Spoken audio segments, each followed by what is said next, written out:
La première fenêtre des éliminatoires de la Coupe du Monde Qatar 2022 s'est renfermée le lundi dans le groupe E avec la deuxième journée.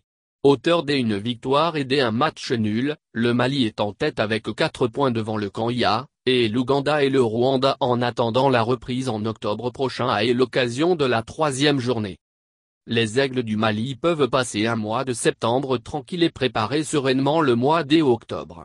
Après les 2 premières journées éliminatoires, les hommes de Mohamed Magasuba dominent le groupe E. Cela, malgré de nombreux défis auxquels ils ont été confrontés dont le plus pesant a été le fait d'aller jouer à l'étranger leur match à domicile faute d'infrastructures adéquates au Mali selon la CAF et la FIFA. En effet, après la victoire de 1-0 sur le Rwanda en match joué au Maroc, le Mali a contraint au nul et l'Ouganda sur sa pelouse sur le score de 0-0. Pour cette deuxième sorte, le sélectionneur Mohamed Magasuba avait opéré 3 changements dans son 11 de départ par rapport à l'équipe alignée contre le Rwanda lors de la première journée. C'est ainsi qu'en milieu de terrain Diadier Samasekou et Mohamed Kamara sont venus épauler Amadou Haïdara à la place de Lassana Coulibaly et Aliou Dieng.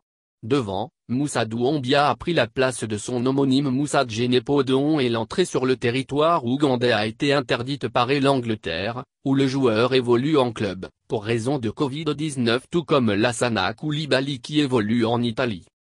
C'est cette équipe réaménagée qui retrouvait l'Ouganda depuis après le nul, 1-1, entre les deux formations en 2017 lors de la phase finale de la CAN au Gabon. Un choix de titulaire, à défaut d'être victorieux, n'a pas été non plus ridicule car l'équipe a su développer son jeu à son aise. Mais comme il est connu de tous, le manque de réalisme notoire des Aigles était encore au rendez-vous. Malgré une domination territoriale, des belles occasions de but et l'expulsion des 1 Ougandais depuis la 64, le score de 0-0 va sanctionner la rencontre. Un résultat qui profite bien à l'équipe nationale qui reste en tête car dans l'autre rencontre du groupe, toujours pour le compte de la deuxième journée, le Kenya avait également tenu en échec le Rwanda, 1-1.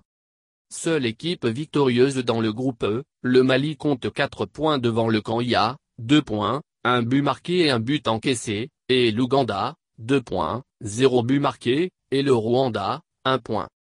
Après ces 2 premières journées, les éliminatoires marquent une pause et reprennent en octobre prochain avec la 3e journée qui verra le Mali recevoir le Kenya, le 7 octobre, tandis que les Ougandais se déplaceront au Rwanda.